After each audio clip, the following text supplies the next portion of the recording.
Hi gamers and developers, and welcome to another GDT vlog. On today's vlog we're going to talk about Game Jam Plus, and we have two members of the team right here. I will present them in a bit.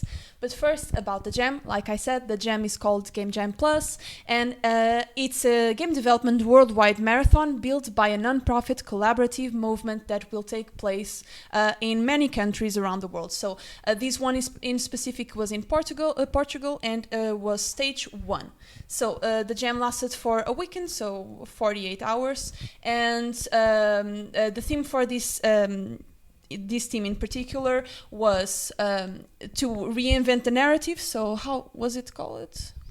We had two themes. One was Retell a Tale. Retell a Tale, that's it. So Retell a Tale, and the other one was easy to learn and hard to master. So the game this team made was Cape of Storms, and I will let you present a little bit, so you can start. Hi, I'm Nuno. I was project lead for this jam, and I was also programmer. And with me I have Sofia. I was one of the 2D artists for the game. That's basically. Okay, so the team was made by 6 people, so Nuno and Sofia, and 2 other programmers, Pedro, who is behind the camera, João Pamplona, and the other 2 artists were Manuel Menezes and Gonçalo Goulão. So, I'm gonna let the team talk a little bit now. Do you want to tell us about the game? Yeah, the game came to us because the theme was about retelling a tale. But they suggested myths from other cultures, and we didn't really like this. So we thought about what myths we were interested in, and so the Portuguese culture came up, and so we decided to make a game where the villain was a Damastor, who is a personification of the sea and storms from the literature works of Lusíadas. No, I wanted Sofia to talk about the visual style, which is also very near and dear to us. Yeah, I mean, the idea came up after we were kind of already decided that we were about to explore more of the Portuguese myth surrounding Adamastor. And in our location, the Gem location, there were a lot of places with the Portuguese tiles, the blue and white tiles, and basically I had the idea to incorporate that art style into the game to also make it accessible, because people who have trouble with colors, colorblind people and whatnot, to have a more monochromatic game is always very good, and it was one of the things that we were gonna be judged on in the game itself, so that's why the idea came up. Okay, so that's great. You already talked a little bit how you incorporated the theme, so I'm not gonna ask you guys about that, but we can talk about the art a little bit later. So I would like to ask you a little bit about the art itself, but for now, I'm gonna ask you what was the strategy for you guys to develop the game in such a short amount of time? We went with the default strategy for jams of 48 hours. So the first day we received the theme at 8 p.m. So we had a short brainstorming session. There were 6 themes, so a major point was which themes to choose. Once we had that down, we went to dinner, which brings a different type of brainstorm that can be done. And then the following day we had a full game, and Sunday was left for bug fixes. The game was a bit more simple than is usual, so we wanted to really polish it, make it a very, very balanced game. Yeah, that's great to hear, because most teams that work on a 48-hour game always tell me that it was horrible. They always had so many things to fix at the last moment, so it's great to hear that you are actually very organized and you had time to relax, and that's very important. You guys back at home, please take notice of this. Don't work yourselves to death when you're working in a 48-hour jam. So that's great. I'm gonna ask Sofia, what did you learn throughout the jam? I mean, most of the jams that I've been participating in a lot of them have been 48-hour jams. So I'm kind of already I mean, I already expect to be very stressed most of the time, even though I actually have a pretty fast workflow. But we were pretty well organized. Our team was very well balanced, and to be very honest, it was very calm, very like nicely organized. We all had our own roles, and it all went great. In terms of something new that I did or learned, I can't say it was anything to note. It was pretty, I would say, usual, the work I did, and it went pretty smoothly. Okay. Nuno? Sorry, what was What did you learn out throughout the jam? So it was my first presential jam where I was actually team leader. So it was a big responsibility to that end. I didn't program as much as, for example, Pedro. So I had to keep that in mind.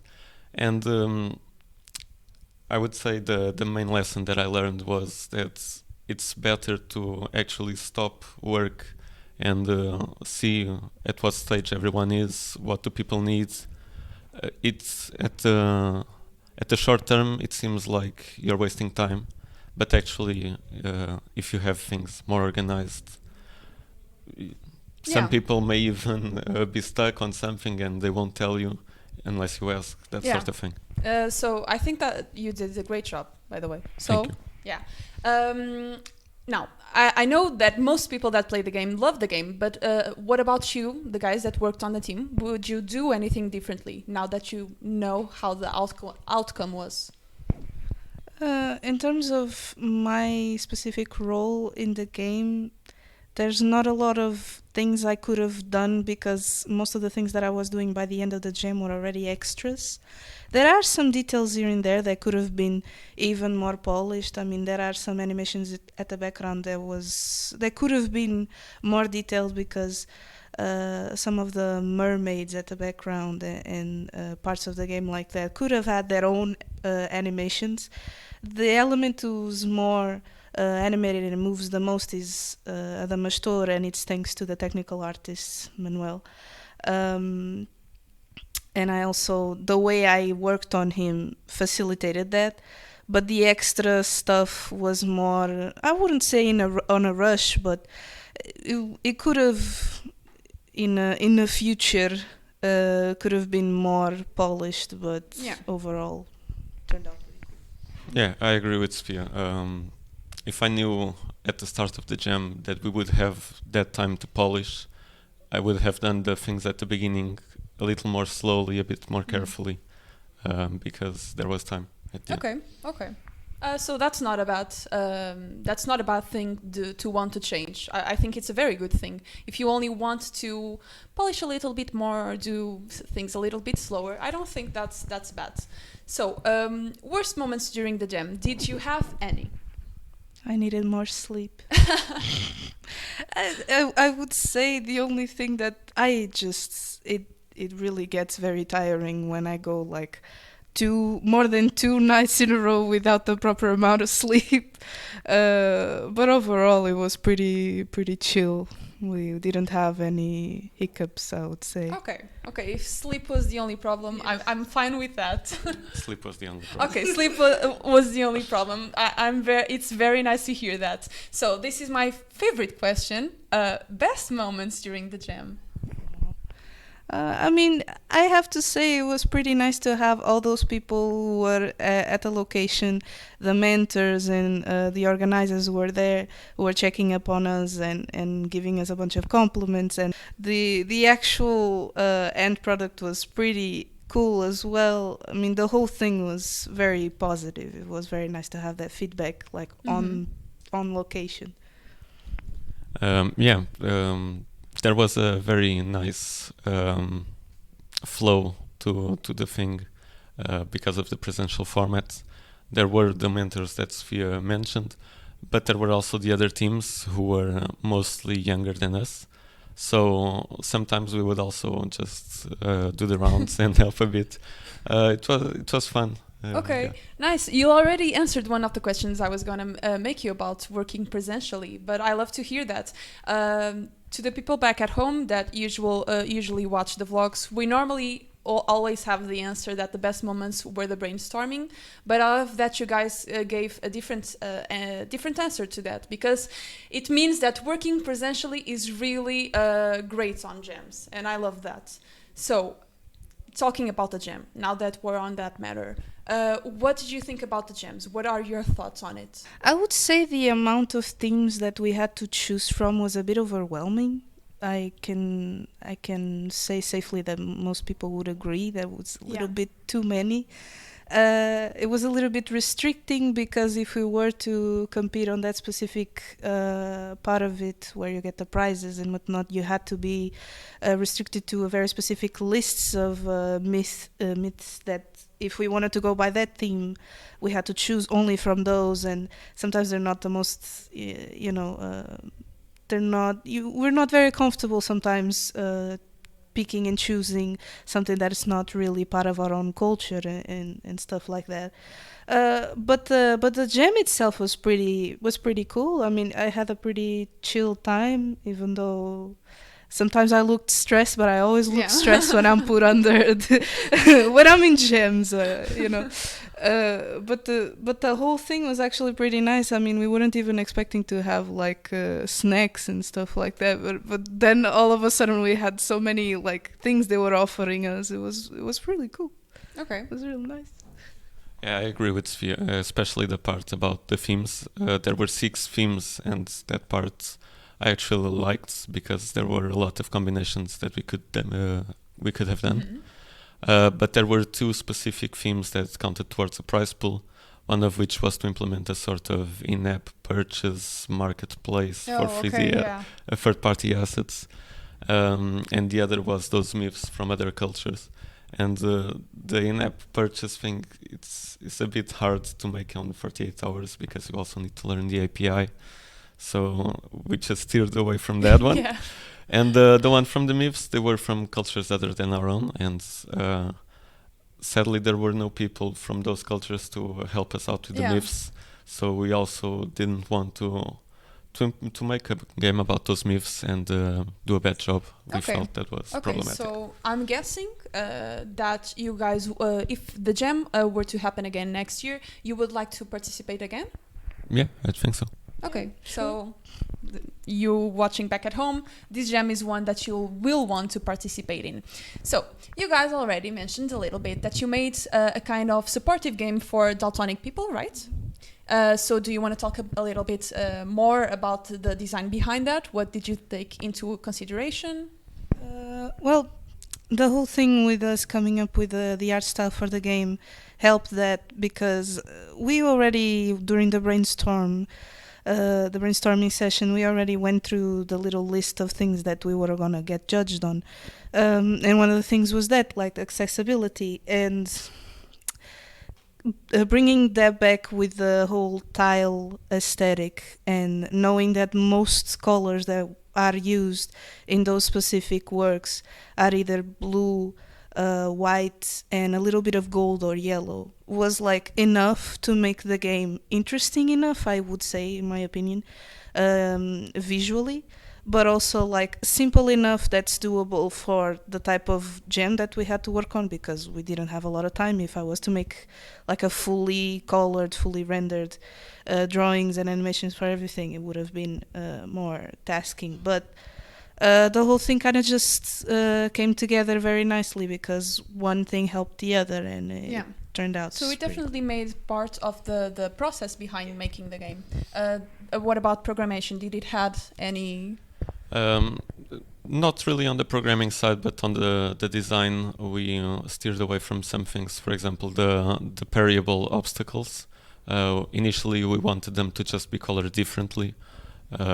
This is how Cuphead, for example, does it. But in the end, we decided to have a little flashing effect, so that colorblind people can notice them. Okay. And there are other things about the design that weren't really a question, but we also tried to stay away. For example, there are no audio cues, so you don't need subtitles or anything to play the game. Okay, that's great to hear. Was it the first time that you guys made a game that was accessible? It was the first time that I thought about it. Yeah, I would say same. Okay, so I love to hear that because the jam really pushed you guys to make something that is out of your comfort zone, and I'm glad to hear that you learned about it. I think it should be more jams like this because it's an important thing to work on. So I love that. Now I have questions for both of you, but you kind of already talked a little bit about this, but I want to hear it more. For Nuno, how was it really like to lead a team? Your full experience. My full experience. Oh, it was terrible. No, everyone was great. We had such an amazing team, so I couldn't have asked for more. And I think the job was already a bit made for me. It was more on the management side rather than actually coming up with things. Those things we did as a team, and it worked out great. So it was more on the see what everyone is doing, assign tasks, see if anyone is stuck, what has priority, that type of thing. You also programmed the game, right? So what was it like to manage the time, so the time programming and the time leading the team? It's swapping hats. So, okay. I spent most of the time programming, but every now and then you need to just look around. We were all on the same table, which is great. So I could get an eagle-eyed view on the thing and just see if everyone is looking troubled and how everything can be. Okay, great. Now, for Sofia. If you guys have watched the game back at home, you must have noticed that the game has very detailed art, and I love it. Now, of course, it wasn't only Sofia making the art, but I think you can probably talk a little bit about how it was to make such detailed art in so little amount of time, because I'm really impressed by it. Thank you. I would say I actually am very proud of myself that I came up with the idea, because usually I let others have the ideas for me, since I prefer to work under someone else's guidance, so there isn't as many responsibilities for me. But since I came up with the idea of the tile work and put them in that in the game, it was pretty nice because I did think it turned out pretty cool, and at the same time it was good for me because I would say personally I'm comfortable with that art style. Coming from fine arts and whatnot, it's something that I'm kind of used to do, and it helped a lot because I also work pretty fast when I'm already used to the style itself. Like I couldn't have asked for anything better because legitimately it went great, and it wasn't just me. I'm very glad that the technical artist and the UI artist did such a great job combining all things together, because it really just, the whole thing just puzzled together very nicely. The animations couldn't have been done better if they were made by me, because I don't have the most amazing tools when it comes to animation. And the technical artist did an amazing job with that. And then the UI and the background also tied in pretty amazing with the rest of the assets. So yeah. Yeah, I must say, in my opinion, that I love the animation. I think it really looks like a puppeteer show. Yeah. And I like the vibe. And if you don't know, GameDev Técnico is a Portuguese association. So the theme and art style is very Portuguese themed, and I love it. And I love the idea behind the azulejo. And I love it overall. So I'm really surprised by the art, and I think you guys should check out the game. Not only for the gameplay, because I think it's really fun, but because the art style is beautiful. So, $1 million question. I already know that you're going to stage 2. Surprise. But if you weren't going to stage 2, would you want to keep developing the game? In terms of what I could do to help develop the game further, is what I mentioned before. There are some assets of the game, some aspects of the game that could been more worked on, some little animations here and there, extra assets and whatnot. It's more on the programmer side, I think, to expand it even further. I don't know what else unless we can make a Damastor like have a different skin and you know, I don't know, stuff like that. Would you like to make more content if we implemented that? Yeah, let's make a Damastor a girl. Let's make it a woman. I like it. I like the idea. What about you, Nuno? Yes, I also would like to continue developing, but because I think it's already a very polished game, so just that little bit extra would take it to the next level. So, like I said in the beginning of the vlog, this is stage 1. They are going to stage 2. They passed to stage 2, so you can expect to see more of these lovely vlogs in the future and more of the lovely work they're going to make with Cape of Storms. So, my final question, and I think this is a very important one. Do you have any advice for the people back at home? Do I? Get plenty of sleep. I speak for myself. There are things that I feel like I didn't have to stay up for that many hours, for those many hours. But I speak for myself. I know other people have different types of workflows, and some people are slower. So people need to.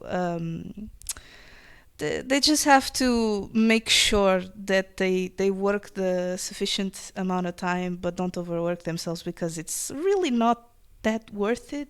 At the end of the day, if you do a good job, you don't need to spend extra if you already did a good job. Yeah.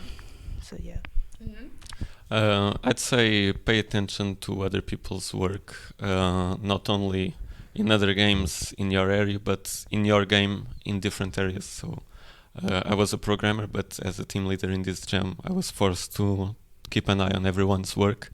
And I learned a lot, and seeing artists' progress and their workflow actually allowed me to gain an insight, and that sometimes helps with programming. Yeah, I love both of those advices, and for you guys back at home, please take notice of them, because you should sleep, you should be rested to make a game, and you should have communication between the team, because a happy team makes good games.